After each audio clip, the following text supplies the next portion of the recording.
All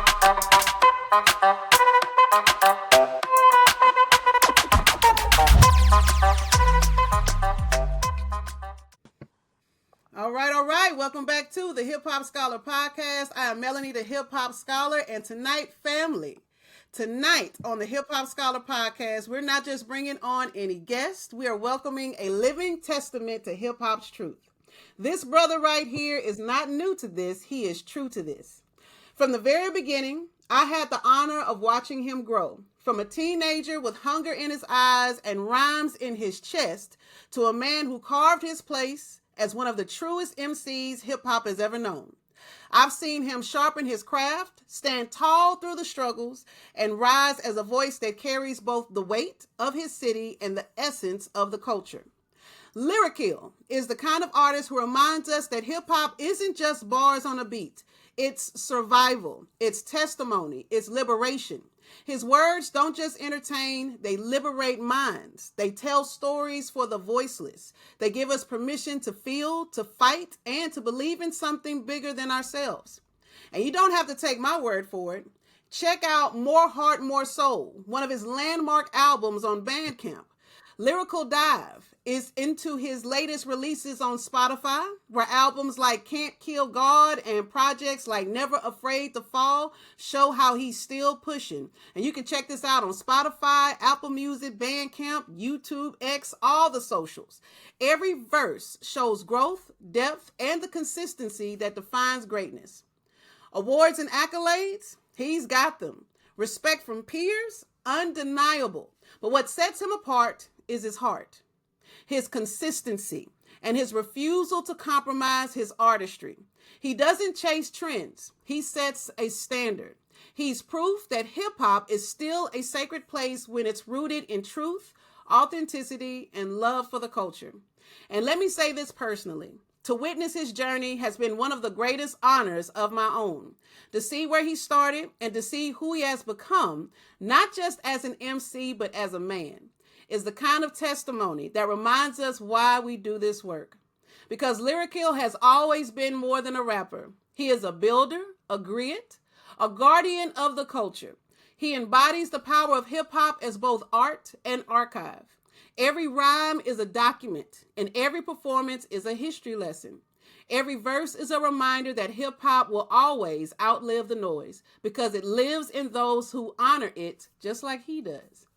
Now, this man's catalog could stand beside legends. His pen holds the weight of decades. His presence has shaped generations of artists who came after him, and his commitment has never wavered. He is one of the rare ones, the kind of artist who proves that hip-hop isn't just surviving. Through voices like his, it's thriving. So tonight, we give flowers while the artist can still smell them. We celebrate the teenager who became a king, the lyricist who became a leader, and the brother who has been true to this every single step of the way. With love, respect, and gratitude, Hip Hop Scholar family, help me welcome the one and only Lyrikill. Ooh. Yeah.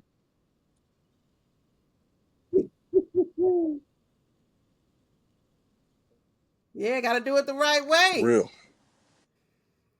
That's Man, right. That's humble right. for real. Humble for real. I'm glad to be here. Definitely glad to be here.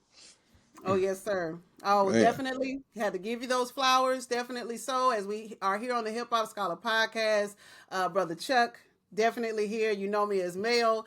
We go back, and I gotta introduce you to the audience and to the Hip Hop Scholar family and into this archival collection of hip hop. So, how you doing this evening, brother? I'm well. I am like super humble. Just you kind of do the work and you never really even go back and think about how much you've accomplished or how much you've done over the years. It's just what we do. It's what we since we was kids. This is what we do. So to be here is a blessing. You know what I'm saying? A lot of a lot of homies didn't make it to the ripe old age. They didn't get all this gray in their beard, you know what I'm saying? So definitely love for all the people that you know what I'm saying, that's not here with us, and for all the people that are here with us, you know what I'm saying? Big love for real. That's right. That's right. Not here in the presence, even locked up, incarcerated. even out of their minds. There's so many different ways that we've lost people. So it is, again, an honor to be able to showcase what you do, how you do it, and even unraveling how you are able to do it then. So let's begin. My first question, as I ask all my artists, when did you fall in love with hip hop? Lyrikill. So let's start there. Your first introduction and interaction with hip hop. Talk to us. It's crazy. It's one of those things, like, when you have friends and you like, I don't remember not knowing this friend. You're like, hip hop is one of them things where, you're like, I don't ever remember. I just feel like we just always been friends. I feel like me and hip hop always been friends. My earliest memory I can remember is my dad and my uncle playing Run DMC. You talk too much, homeboy. You never shut up. And I remember them, and I remember just like the first listen, that that that experience of when somebody comes in and brings you a tape or back then I think it might have been a record then, but tapes, CDs, whatever it is, somebody brings it to you and go, you gotta check this out. And then everybody just listening, sitting there with full attention span, trying to see what's going on, and then you're like, oh damn, what is this? You know what I'm saying? So it's like that moment. I remember that moment. That was the moment, and I was probably 4. I might have been 4 years old or something. Now there's a very early memory that I can remember vividly of my dad and my uncles being on it. My uncle passed away over the last year, and I never realized it that how much he influenced what I did because he made beats. Always encouraged me. He made music way before I made music, and always encouraged me along the way. Always was doing something, would take stuff and teach me about mixing and mastering and things of that sort. So, man, you know what I'm saying? Much, respect and love to my uncle, Mark, the nasty dog. Man had joints. He sung, rap, did all kind of stuff, man. Make beats. Jack of all trades, man. Love him. Yeah, shout out to Uncle Mark. Definitely give him his flowers and give him that special moment that sparked this essence of the Lyrikill, right? And that early moment, even for myself, Yeah. when I think about when I first got into hip hop, it's around the age of like 3, 4, and 5, where I may not remember anything else, but I remember that music. I remember listening to the radio and then recording it on the tape, right? And I never forget, like if my cassette Mm-hmm. tape didn't have that little flap, I had to put a little piece of paper in there and stick it in that cassette tape Paper in and press. there, yeah. You know what I'm saying? Like, and again, like I've shared in other podcasts, we're introducing that to a lot of our viewers that are being introduced to the old school. And like you said, it may not have even been on a cassette tape, on a vinyl record, right? And that being a Mm-hmm. communal type of a situation where, that's a family gathering nearly, where that was a Yeah, absolutely. pastime.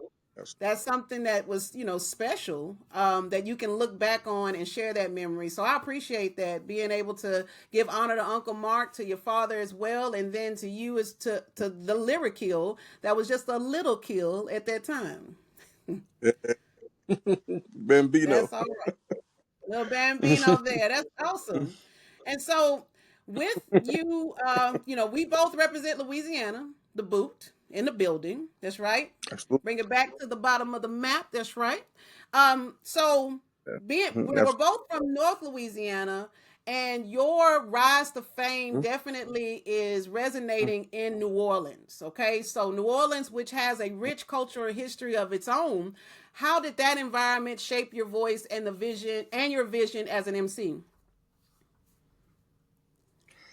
Um, I like to say the thing about New Orleans that I was just very lucky to come along at a time where there was a community being built of artists, DJs, b-boys, whatever. Like it was literally certain venues people would go to. Cafe Brazil was one of the earlier ones that I can remember.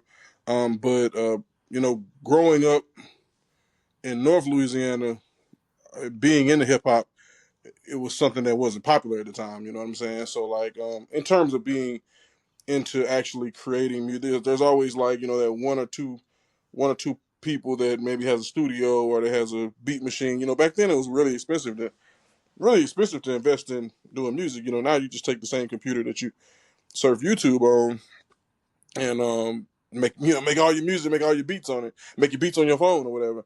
But back then, you needed to invest about $1,000 to be able to get, MPC or sampler. Maybe it was at least 500 to $1,000 investment just to start, just to get started. So, um, coming to New Orleans, I saw people that had made that investment. I walked in the studios and people had the MPC, people had the samplers and multi-track recorders. My man Truth Universal, I owe a lot of what I've done, what I've been able to do to him because he kind of took a mentorship role to a lot of us, showing us like how to do this, how to press up vinyl, how to get a dub plate so that you could actually have a temporary vinyl. Before Serato, you have a temporary vinyl for your DJ to actually play your beats, your show set on vinyl versus it being on a CD on a jump drive.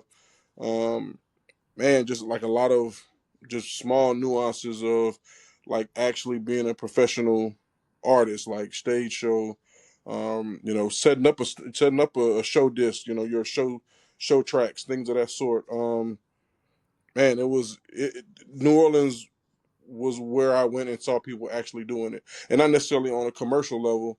On a because eventually I started to see people legitimately making a lot of money and doing different things in music. But before it was all that, it was just people who were showing me that like you can actually do this. You don't have to have a record label to put out a CD. You don't have to have anybody to give you the opportunity to put out. You need a record, some type of situation or a business to be able to do it. You could just literally grassroots do it yourself, and from there, that sparked something in me, and we just kept it rolling from there. You know? Yeah, New Orleans definitely is that city that's rooted in this musical legacy, where you have the Yeah, jazz, right? And it's known for the jazz, but also you have that signature sound of the New Orleans bounce that's out there too. And then yeah, sometimes if you're, yeah, I mean, back in our day, they also had the projects that were out there, and you would be out there, you would see the ciphers, you would see the people on the corner hmm having the ciphers and rapping. Like you said, wasn't necessarily commercial; it was just part of the culture, and being yeah, part of that and growing into that. And this is well before cell phones. This is before posting it on yeah, social media and having all these different things. It was a lived in experience, right? Yeah. yep, absolutely. I was glad that we were able to have, just cameras. We took because documentation is super important. That there's a lot we owe to the photographers and journalists and things that have documented movements in different places because we didn't always have the internet. We didn't always have this connectivity that we have now. It used to be, I used to wait for my cousins to come visit us from California because they were always ahead of everything, so they'd come down. Their slang is the new slang. Their fashion is the new fashion. Everything that's in LA it just hadn't made it down south yet. Oh, I get it. I'm gonna get it 6 months early. 9 months early. So now everybody's on the same timeline. But back then it was really about documenting what was going on in these different places because there might be a big hip hop movement going on in Atlanta that you wouldn't even know about if it wasn't for for it being put in a magazine and somebody saying something about it. Exactly. Magazines too, right? Like, thank you for sharing that. So, like, Word Up magazine, and then you had the Mm-hmm. Source, and then you had, Double XL, like those magazines having that literacy, that hip hop literacy. I remember having the posters and taking them out the magazine and looking at the Source and that like I've spoke about that with another interviewee about when Big Boy was like, I gotta hit the Source. I need that other half of mic because the Southern Playalistic Cadillac music was a Other classic, right? playlist. Because Yeah. the magazine, they were the ones that gave the likes. They gave the Yeah. commentary, and that's Yeah. what we gravitated towards, right? So those magazines, do you remember those Yeah. magazines too, Chuck? I'm sure you do. Yeah. Absolutely, I did a magazine. On top of that, they influenced me. I wrote for magazines a lot of my time when I was in college, and I worked with the campus newspaper. Turned into an internship with a local magazine, The Rude, which I did a lot of. There was a lot of different people I interviewed. A lot of Cash Money was really on the rise then, so a lot of the big timers, the Juvie, the Lil Wayne. I think I did D from Rough Riders. The dudes that D and Y on Rough Riders. And so many different interviews I did during that time. Jackie O, dudes that signed the FUBU Records, 54th Platoon, like so many different, um, different things. But I mean, but it was the thing was the magazine could solidify you, like literally the right article. The unsigned hype in the source could get people a record deal. You get an Right. unsigned hype, and next thing you know, that person unsigned hype. Biggie came through there, I think. Mob Deep. No, I'm sorry, not Mob Deep. Capone Noriega, I think. Eminem, I think, came through unsigned hype. So unsigned hype would be like these people who are really buzzing in Yeah. their areas, but they haven't quite signed a record deal yet. So, man, it was just a really that's what we live for. We lived. I would go pay my money to get the subscription because I need the source every month. I need to just send it to me, and I need to be on it before anybody else is on it because that was our social media. You know what I'm saying? That was our TV back then. You may have Rap City and the Source Mag. That's how you kept up with your hip hop. That's right. And from all different regions as well, because being pulled in Louisiana, you had No Limit, you had Cash Money, you had the New Orleans Bounce, but then being introduced to Texas music, that East Coast music, West Coast music, Yep. the only way you were able to do that was conducting your research, and like you said, investing that investment, which I think really talks about the massive authenticity that you have, Lyrikill, is that you invested even at a young age, wanting to build this identity and this showmanship of what it means to be a true MC. Because, in my research of Lyrikill, you are being called one of the truest MCs in hip hop history. And that is a fact. Okay. In our eyes, that's what we see. So, what does authenticity really mean in the culture? Like, how important is it for artists to have that authenticity intact?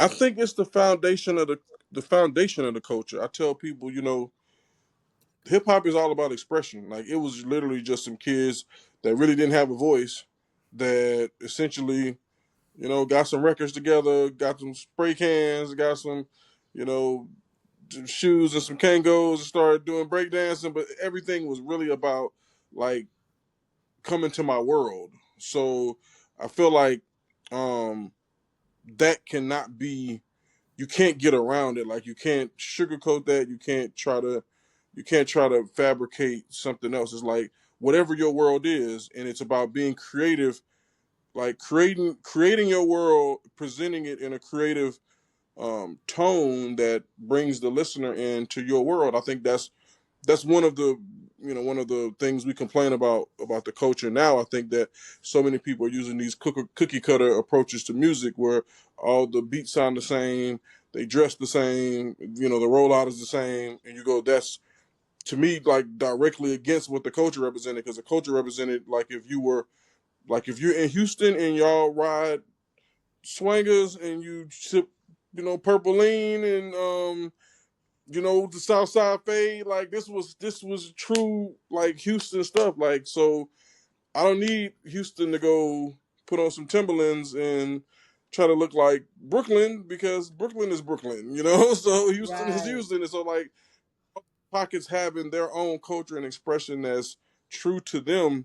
That's the foundation of what we do this for. Like we do this so, and it doesn't matter. We have people say Eminem came and gave him welcome you into what it's like to live in a trailer park. You know what I'm saying? Like nobody really had touched that style of hip hop, before then, and he put a spin on it and gave it, its creativity, gave it like, showmanship, gave it its, just a very high level of lyrical content with that kind of brought you into that world. He also gave it some comedy and some shock value and a whole bunch of other things. But he did a lot of different, put a lot of different things together to bring you into that world. And I think that's what we have to stay true to. That's what when I tell young people when I'm talking to them and giving them advice, it's always be you, bring them to you. Like, stop trying to re-engineer, like stop trying to reverse engineer people to like you, where it's like, oh well, they like this music, so I'm gonna make music like this. No, create what makes sense to you, create what's authentic to you, and put your twist on it, put your nuances on it, show them the very small details of when you're in the house. This is the crack that's running down the wall right here in this house. Like, give them the very fine details and bring them in to see your vision. I think that's everything in this culture, and it's a lost art these days. But I think we're gonna get back to it eventually, to where people are brave enough to be them versus trying to be what somebody else is or being what's popular. That's so well stated there, Lyrikill, with that bravery, right? And using the example of Eminem, and then when he first started, it was Slim Shady. When he came in, it was this alter ego of Slim Shady. And as you were saying, being authentic to himself, especially as a white person coming into a black dominated culture, his authenticity, and then creating that movie 8 Mile, and with all of his music and using different ways to portray the shock value and such, he was still not only able to make himself a lane, but to also be considered a legend. And still be able to rock the mic and use his talent and synthesis. And you were talking, the word synthesize popped into my mind because it's exactly what you said, where you take your experiences and then what you're seeing over here, mix it together to create something new. And that we can't lose that. Like, if we lose that and we're just, like you say, remanufacturing the same thing over and over again, then it becomes lost. And we lose that grid tradition. We lose those innate traditions that are about us. And so that's a really really poignant point that you brought in, because also what a lot of listeners don't realize is that, like you saying, having to go buy a magazine, you weren't ordering them offline, right? Like getting a magazine, getting a CD or a tape. What do we have to do? Yeah, we had to get on it. We had to beat feet. We had to get out there and find them. And you got to get them early because it might only be 3 magazines in the store. So you may have to get to the store soon to be able to get that one. Because if you don't get, and then you got to share it. So you got one, and everybody wants to read the magazine. So you got to make sure, man, don't tear up my magazine, don't tear up my pages. You know what I'm saying? Give it back to me like I gave it to you. It's like that was real, man. That was real back then. It wasn't, everybody did phone where they could just look up and see it themselves. It was very much more a community based experience, which I do miss that. I miss that community experience. So I need to bring that back. I'm gonna have to figure out a way to bring that back, like of just listening to music together for the first time, like watching shows together for the first time. Like that's the worst thing. I mean, there's a lot of good things that the cell phones and the social media and stuff gave us, but one of the things that it took away from us is it let everybody live in their own individual silo. We don't share those first moments anymore. We just send somebody a link and let you experience it yourself versus us all coming together and watching it together for the first time. Yeah, like you were saying with your cousins from Cali and then Rap City, there was no, oh, let me check out this video real quick on my phone. No, you had to wait for the show to come on, which was once a week. It might be a rerun, right? And then your cousins coming from Cali, they're probably driving, and there's, or maybe even a flight, but still, like, y'all are not talking on the way. You are sitting there in essence and with that eagerness to want to hear and want to have this moment and this experience. And that is very different than it is today. And how can we bring that back? That's definitely something that we have to find a way to do so, to be able to bring that communal spirit, create those events, those experiences of enjoying music that makes that impact. I agree. Indeed. Indeed. Yes, sir. So let's talk about, you are an award-winning lyricist. You're not just any rapper off the street. You are definitely a very humble person, of course, but you are an award-winning scholar when we come to that. So your project, More Heart, More Soul, earned the NOLA Hip Hop Award. And so looking back, what made that project stand out and how did it shift your career at that time? Make it. What made it stand out, I think, was in a in a industry, or at least a community that was moving away from physical music. It was always important for me to do, and to this day, I'm selling vinyl now. It's always important for me to have something you can put in your hand. So we're at that time where everybody's starting to get into iTunes and did that piff and putting that stuff on, just virtual settings. And Mm-hmm. it was really important for me that we put we put our heart and soul into the project. So that we put a lot of our time into this project. I don't want to present it. When you make a great meal, you don't present it on a paper plate. You know what I'm saying? You make a great meal, you want to put it on some great silverware. Your presentation. I want everything to come together right. So that was super important to me. And at that time, that was probably the peak of my involvement in terms of just being super into the community, having so many different contacts. I felt like I used every favor that somebody owed me to push more hard as much as I could. So it was like, if so and so owed me a favor because I did my catering guy owed me a favor. Now I need my catering for my album release. I need the venue for free. I did something for your art gallery. I need to use your art gallery for this. So it was like going back, and it's just a testament to I've been selfless. And I don't mean to my own horn, but like I was always about the community. I always felt like from listening to other artists that came from movements that I kind of followed and respected. Whether that be like, we've had the pleasure of talking to, like, people like Brother Ali and Slug, that are from that Rhyme Sayers, uh, Minnesota kind of underground movement. Talked to Mm-hmm. like Merce and Planet Asia, a bunch of people from that Bay Area hip hop movement, and they all like express like this community vibe of everybody coming up together, and it just makes each end of we're the sum of our parts. So all the parts now are more because of the overall sum of the community moving together. So, in truth, was very much so the beginning of that, the beginning of pushing that mindset. So I just was coming hitting as hard as I could, getting as many people organized, as many people involved, and always having something for everybody to do. So back to More Heart, More Soul, it was really about the culmination of all that. It was like the first Heart and Soul was, I need to put out an album. I've got stuff to say. I've been a part of a crew for a long time, and I want to actually step out and do this is gonna be my project, my thoughts, my feelings, completely me.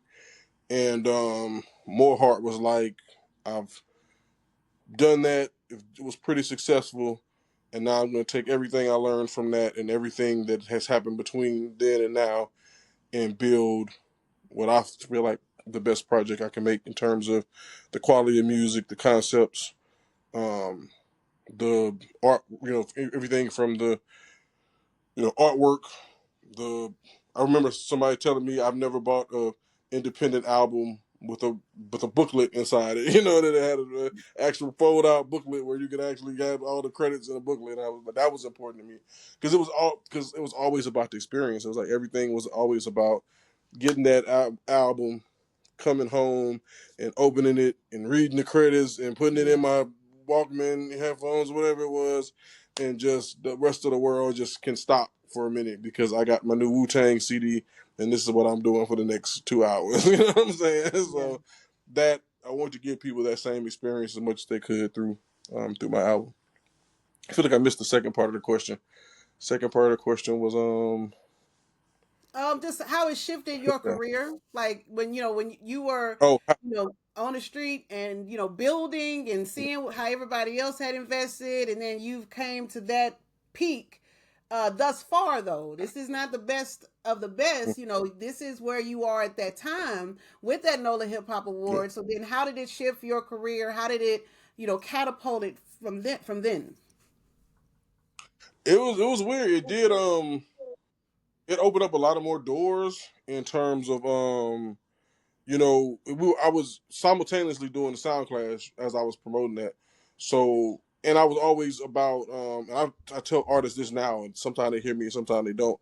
I was always about a community um, event to go with big rap events. I go, my thought process was always, rappers rapping is not news. Rappers rap all the time. Like you're asking the Times Picayune to run a story on a rapper rapping, but if rappers go clean up a neighborhood, now it's news. Or rappers go take some kids and show them how to put music together, or show them how to DJ. Now it becomes news. So I was always on my set of pair a community based event with your entertainment event. So that Mm-hmm. created a lot of relationships in terms of people with different publications, people that would maybe do a PR, just really built a strong network of people. Um, did some I got ended up getting pulled into a project where we did, which was super cool. Where we took some of the youth in New Orleans and had a conversation with the elders, and then created a project based on the conversation. It's called Voices, and it was done through Southern Poverty Law Center. That was awesome. It was an awesome project.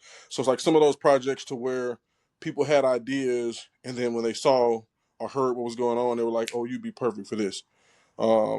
Which was weird because also as I was promoting More Heart More Soul was right around the time that my daughter my my wife became pregnant with my daughter, and my daughter was born around that time. So I felt like I went on this peak of really going hard with music, and then I had to pull completely back because I thought I had another month. And oh man, I think my phone is acting crazy. But uh, yeah, like it got super like super heavy into the music thing, and then my daughter came like a month early, so a lot of my music things that I thought I was gonna be doing for the next month kind of got put on hold. So it was it was a blessing though. Everything was a blessing. Of course, when things happen that way, same with my sons, they came right on time, right in the middle of as things were happening. They came right on time when they were needed, and definitely a blessing. Okay, so we were talking about the more heart, more soul, and when you were talking, it reminded me of like the mafia, almost like Goodfellas. Like you owe me a favor over here. Let me go ahead and you serve me this, and we'll get that going. But again, putting together a community event and using the community to put that together, that is a way that helps to celebrate the community and bring the community together in an astounding way. So shout out to the community. And again, when you were saying that it boosted your career, and even in your life, shout out to Mrs. Lyrikill and Baby Bambino as well. That had to have felt like the best of the best, and recreating that, I think, is where you are now, not just for yourself, but you were talking where you want to also be able to change those narratives for other people too, so that newer generations and even generations like our own, they can also learn how to benefit and grow their careers too, right? And that's exactly what I'm Yeah, hearing. absolutely. Um, Yeah, absolutely, so absolutely. yeah, so and also with that, changing the narrative, especially us being from the South, right? Hip hop started as an East Coast presence in the Bronx and such, and like you were saying, in Brooklyn, shout out to BK, Queens, Mhm. and all that, the Bronx and everything. Timberland boots, reign supreme, Wu Tang, and we're in Hmm. Louisiana, and Wu Yeah, Tang changed the culture too. So how yeah. can or how did the Southern hip hop break those stereotypes though? How are we able to demystify those misconceptions with Southern rap, especially artists like yourself? Like, what work had to be done, and is that something that can be dismantled now with how we're seeing things happen at this time? I think like understanding and knowing the culture, like, and really, I think people use the culture as a cliche. People just say, "Oh, the culture, culture." They're thinking about rocking, chains and women dancing on cars and videos. Like that's not the culture. Like, the culture we come from of, taking a break beat, taking the part where the drummer drops out and is doing his thing on the record, and then looping it, and then allowing the artist, rapper to start calling response chants to freestyle or whatever it may be, graffiti. I was at a event one time and I remember literally a pretty known artist, his manager, I heard his manager, it broke my heart. His manager saying, they're gonna be asking about hip hop. They're talking about like when the dudes be breakdancing and spray painting graffiti on walls and stuff like that. And I'm like, man, this dude makes a lot of money off hip hop. And it's literally like, you go into a Microsoft convention and you gotta explain somebody what Microsoft Word is. Like, like, Right, come on, right. man. Like you don't know what the culture is, and like so much stuff that I feel like hip hop was always parallel to the streets. It came from impoverished neighborhoods. It came from places where there was crime. So we got street hip hop, and that's fine. But that's not it. You know what I'm saying? That's not the ghetto or the poor neighborhood is not all of the. It's not just the culture. You know what I'm saying? The culture is a lot of different things. So I think it was imperative for us being Southern people to bring Southern hospitality into a space that was very much so that boasted its East Coastness. And I always tell people, yeah, the Bronx created hip hop, but like New Orleans created American music. You know what I'm saying? So like, Okay. why Mm-hmm. are we arguing about this? Like, it's nothing but there's there's no arguing. There's no one lower or higher than the other one. Like with Right. jazz created blues and soul and funk that we sample records from to make hip hop. You know what I'm saying? Like it's all this big circle of us all like creating, taking those creations and adding something to them, and then putting them somewhere else, and then creating this new piece of art like for the world to be able to enjoy. So I think once we got to that point, once it came back around, and it wasn't just, you know, I feel like it's very easy to just think that all hip hop is just the streets. But I think once we got into like the call and response, like I always say, bounce records. I would tell people, I would make people so mad. I go, Big Frida's a more better. She's a better MC than you. You know, I go like Big Frida. Say You that. seen Big Yeah. Frida's call and response? You seen Big Frida rock a crowd? You know what I'm saying? Like, so like, don't go saying that bounce is not hip hop, because this the exact elements that created hip hop. It's the breakbeat. It's the call and response. It's like the essence of hip hop. So like, just understanding where it's from, and I think being aware of that as Southerners kind of put us in a different space to where I don't have to feel like I'm less than you or more or even more than you. We all contribute what we contribute in this space, and it's all for the sake of pushing the culture to a different place.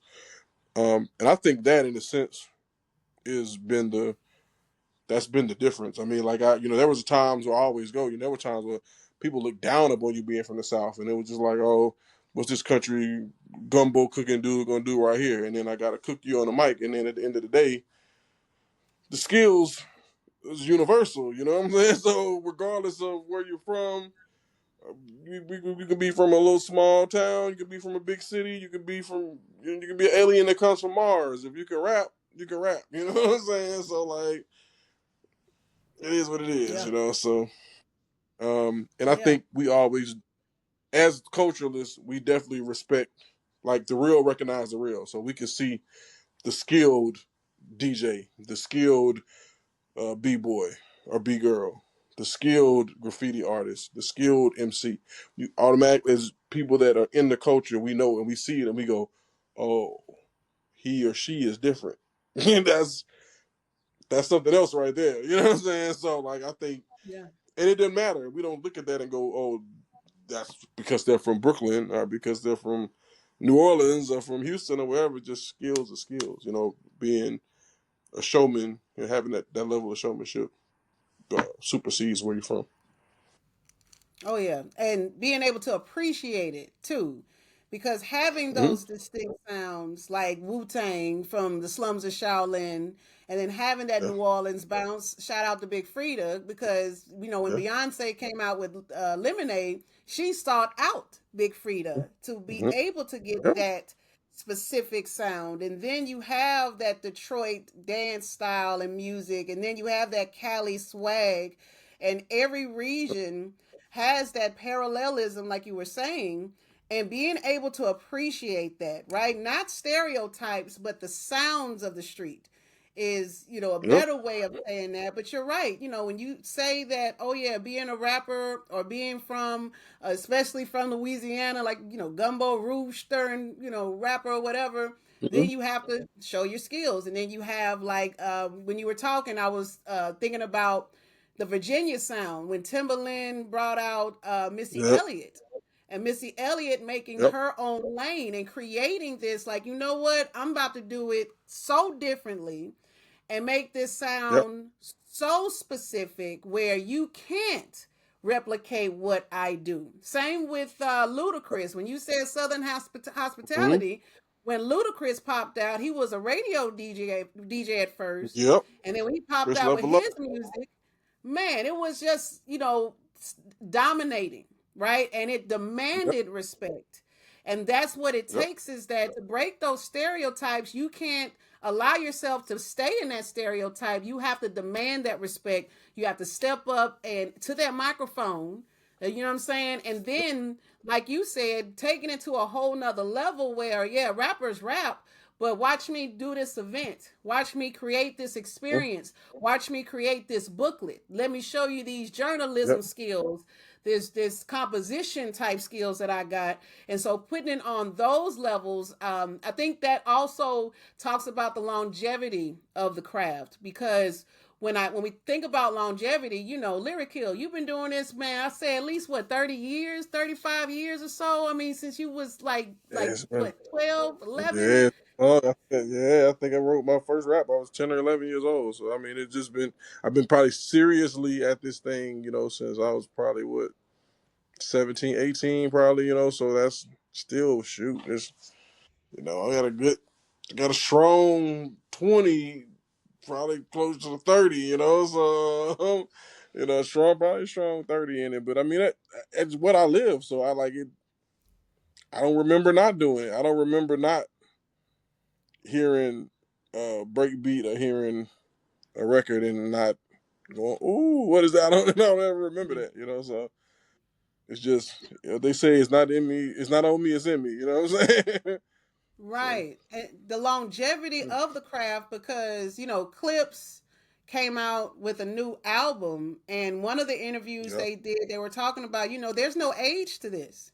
You know, if you got it in you, it's in you. Exactly that. Great minds thinking alike, where, yeah, that longevity, and so with that lyrical sharpness, because that's damn sure what I remember about you, Chuck, is that your lyrical sharpness, you're meek and mild and modest. You are a gentle giant because you're tall as all get out.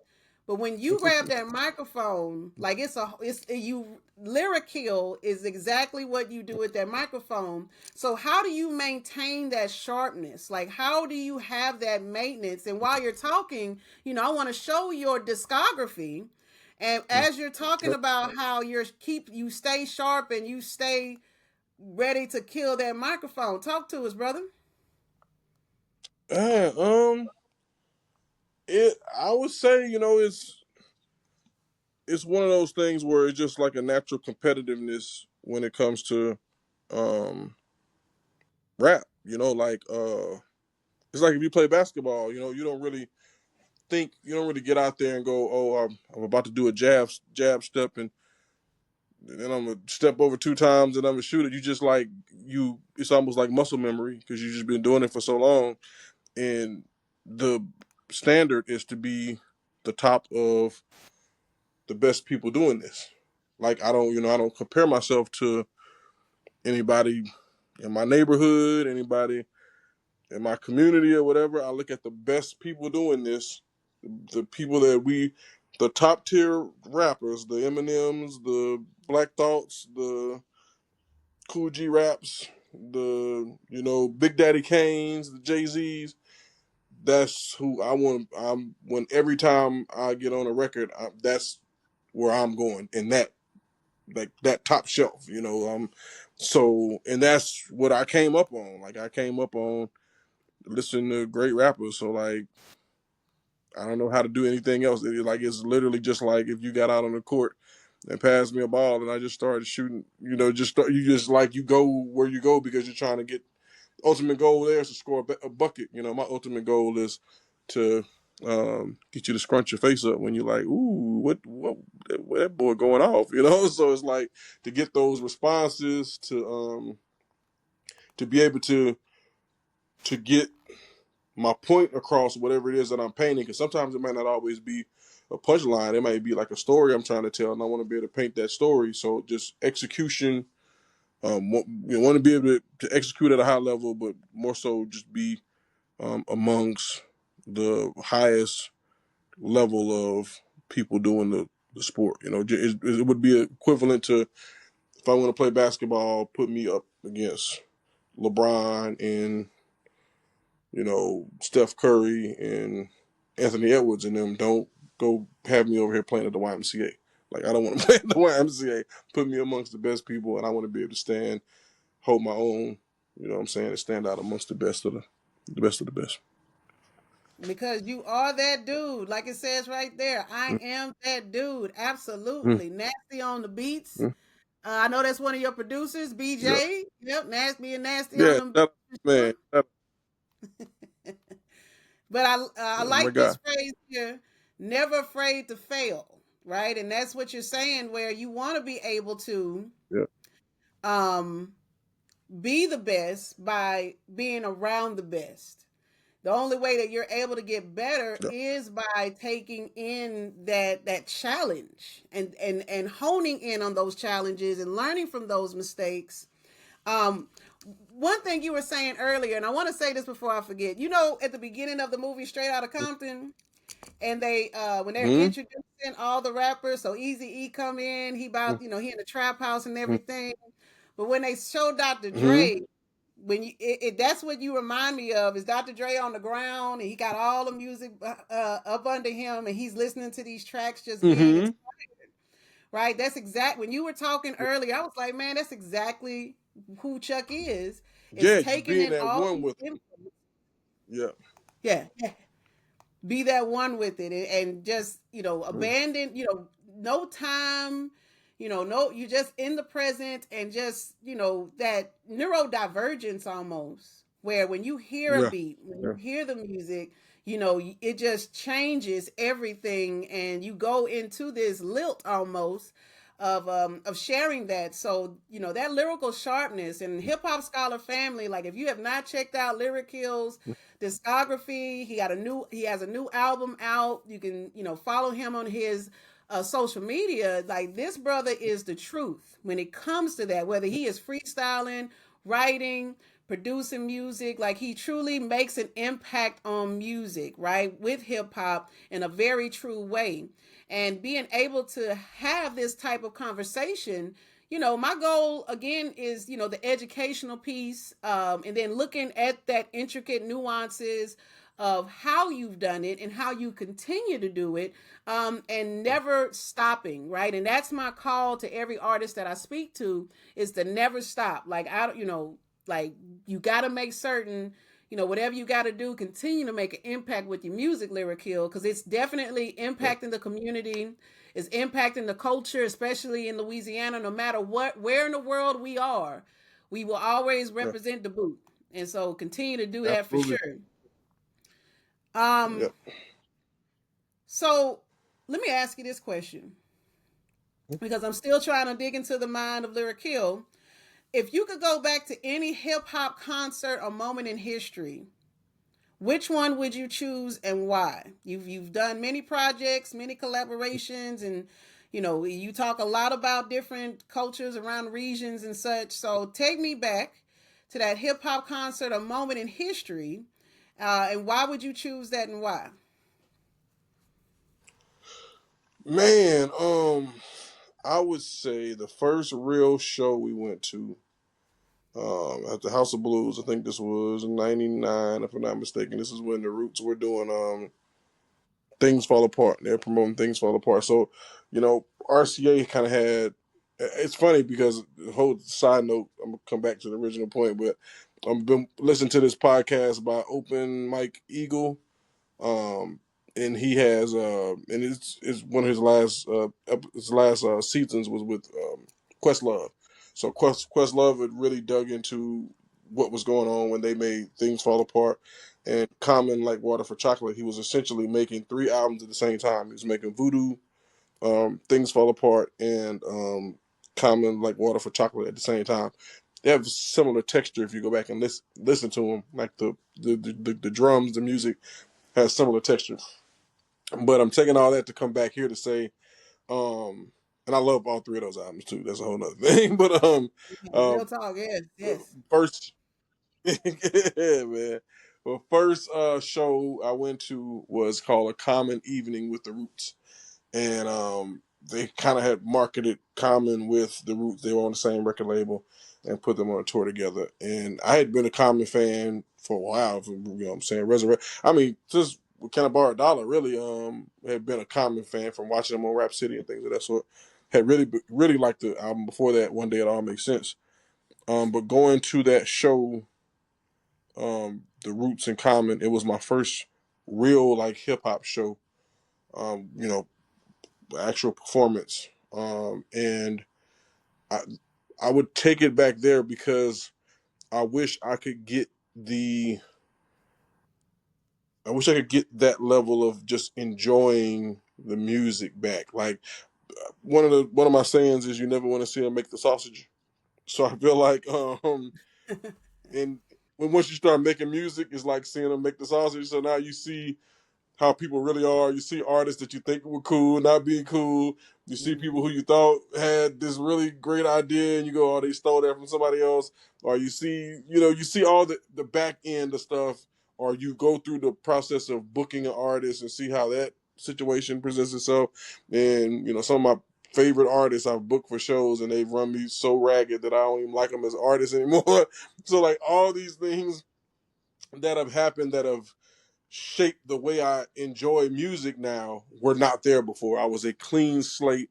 I was purely much an artist um fan, but a very casual artist, very so much so had not released music, had not just in ciphers, rapping, loving the culture, just completely absorbed in the culture, and then being able to see like the highest level, like I go back to saying, like to me, like the highest level of rapping is Black Thought Common. Like the highest level of rapping, directly live, be able to get to witness it before my mind has been tainted by all the other things that happen in the industry. I would like for it to go back there, because I'll never be able to get back that innocence. It's almost like being a child who hasn't really been in the world and had to pay bills and seen like Yeah. how ugly the Mm-hmm. world can be. Like you just think the world is beautiful. It's just my world is my playground, and that's where I was at. Like the hip hop was just my playground. Then I didn't have any negative thoughts of hip hop at that time. I would love to take it back to that point. Oh yeah, was that an outside show? No, that was it. I was at House of Blues.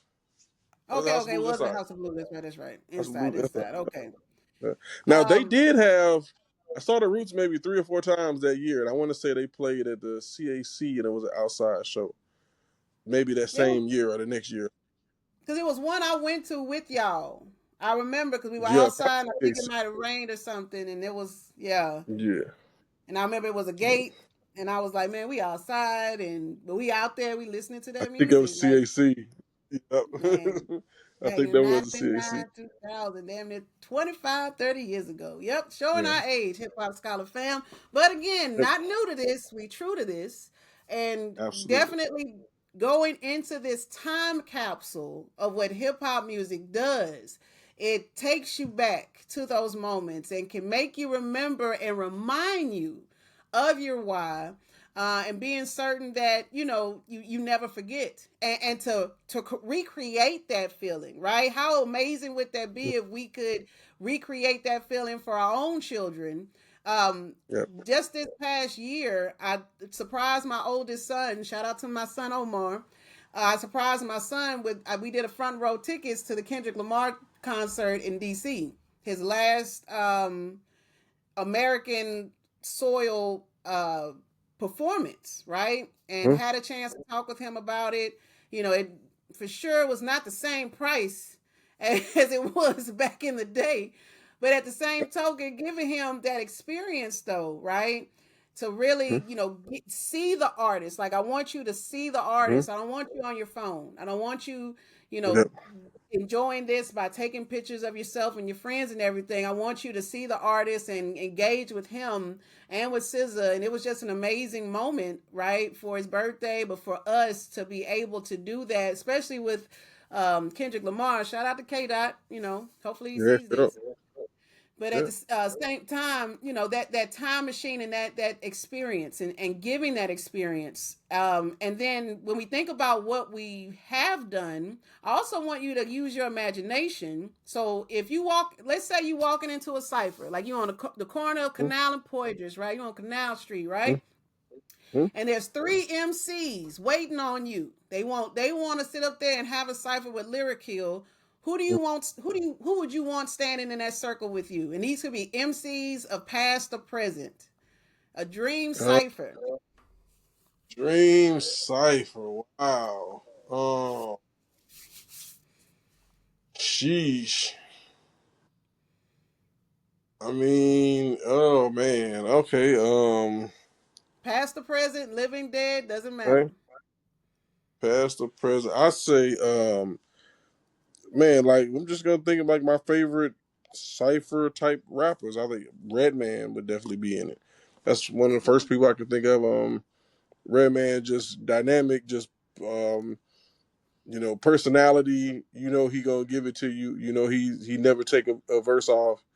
It's gonna be something hilarious. He gonna say this, gonna crack everybody up. Like Mm-hmm. Redman, definitely that cipher. Um, Two more. Two more. I would probably say definitely Black Thought. Black Thought's like probably my favorite. Probably like he just like I don't know how like you just like the front man for the Roots. So you've been rapping on all these albums. And they just never taking a verse off. Never another one.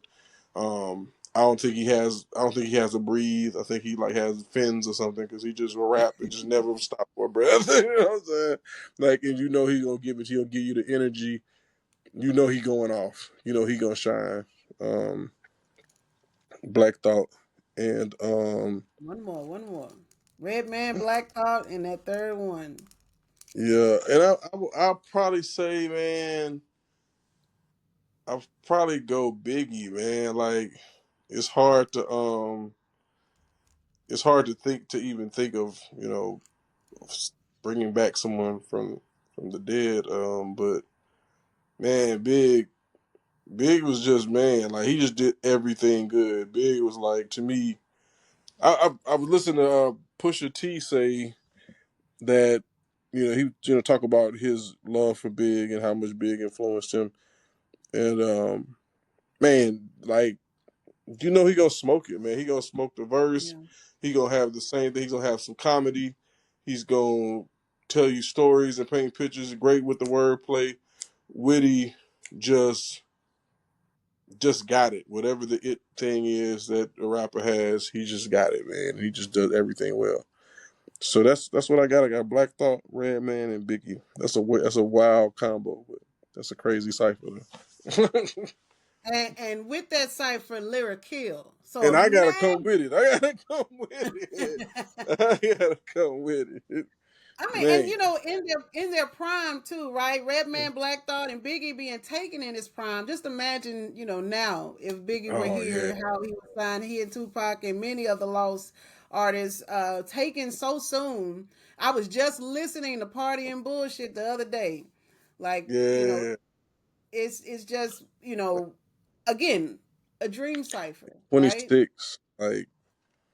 Like 20, like you think like Jay-Z is like 50, whatever, in his 50s and killing it. Like Biggie was 26. Like that's crazy. Like I can't even imagine where he would have taken it. And That's his crazy. label still getting paid, right? Yeah. He still has streams, and Mhm. people are making money off of him to this day, right? Yeah. And Music gonna so live forever. again, forever will be, right? Because he's Yep. just that type of a flow assist. But Yeah. but I wanted to know for you, Mhm. who would be that dream cipher? Yeah. Oh yeah, That's it. that's that's a Oh, good one. that's That was, that's a really fun question too. oh, I'm glad you like it. I got another one. I have a bunch of questions, but again, I want to honor your time as well. But I also want to give an opportunity as well, an invite to come back to the Hip Hop Scholar podcast at another time. Hopefully, Absolutely. please. Absolutely. Yes, I got Absolutely. it on tape, so you got to be able to come. So yeah, I got you there. But Absolutely. Say the word. yeah, you're obligated to do so, voluntold. But at the same time, at the same token, though, just being able again, you're educating us. You have much wisdom, much knowledge from your experience. Especially when you were talking about, you had internships with magazines and writing magazines, and then is a book in the future or a documentary or something? Are we looking into doing that, or are we already working on that? It's definitely a thought. I haven't really. I've actually been working on voiceover for my buddy's book. My buddy, Anthony Burns. He wrote a book which is actually it's set in New Orleans. It's like a murder mystery. So we've been working together, and it's been a new experience. But I've been working on just creating the voiceover, like the audio book for his book. So we have talked about, because he's on maybe his third book now, and we've talked about possibly collaborating and doing something. So that's probably coming soon. That's probably that would definitely be something I would like to do. I mean, I like when I was maybe 22, 23, we did a Hip Hop Live magazine we ran for a couple years in New Orleans, and I've always been a writer, um, editor, always involved in some form of media from the early days. So um, yeah, I'm with it. It's needed.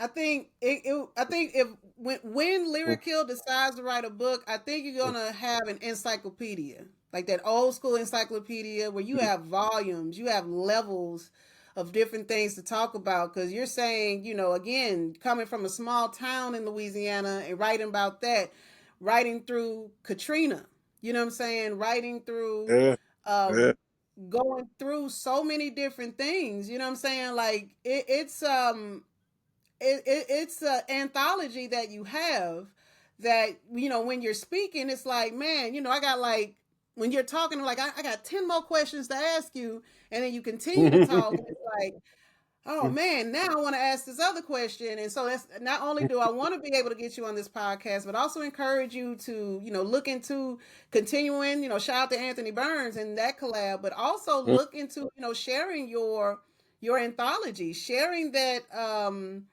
what's the name of that movie with that boy riding on a dragon, Atreyu and all that?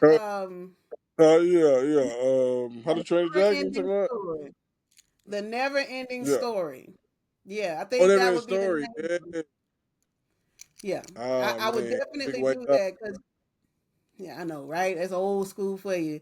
Mm-hmm. But your wisdom and knowledge base when it comes to being not just any rapper. I mean, you are the Lyrikill that has earned awards. They don't give that away to anybody. Yeah, You have thanks. the bonds, you have these, your people, your community that surrounds you, and because your influence, you're very influential, you're very modest, and you are a man of the people. So you'll be writing books and more books, and maybe even just audio text, and look into that digital as well. Like, I encourage you to do that. You are a brilliant scholar. It is an honor to know you, young brother, and yes, I'm definitely looking forward to see what you do in the future, sir. Indeed, man, all that same love right back at you. I appreciate what you're doing. I think it's very undersold in the hip hop culture, just in general. Just making sure that we document this thing, because how else we gonna know? I mean, if we don't do it ourselves, then we let other people come document it, and they try to sell the story. They change the story up to being some fabricated stuff. You know what I'm saying?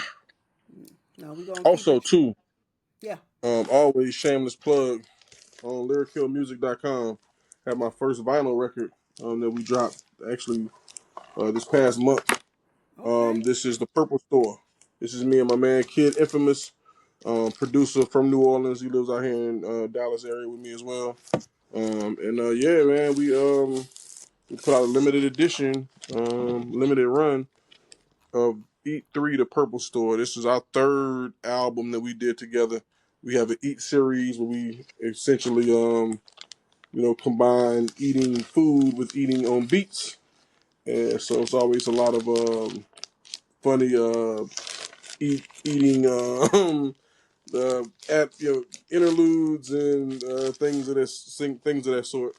Uh, yeah, definitely check out lyricalmusic.com. I think we're down to maybe like the last maybe 10 or so, if that. So when they're gone, because we're gonna Man, I gotta do get another this vinyl. thing. We'll do something else. But it was Yeah, really but a that's gonna milestone to put be, that. when Jay-Z say, about some artwork that worth 2 million. 2 years later, that shit worth Yeah, 2 million.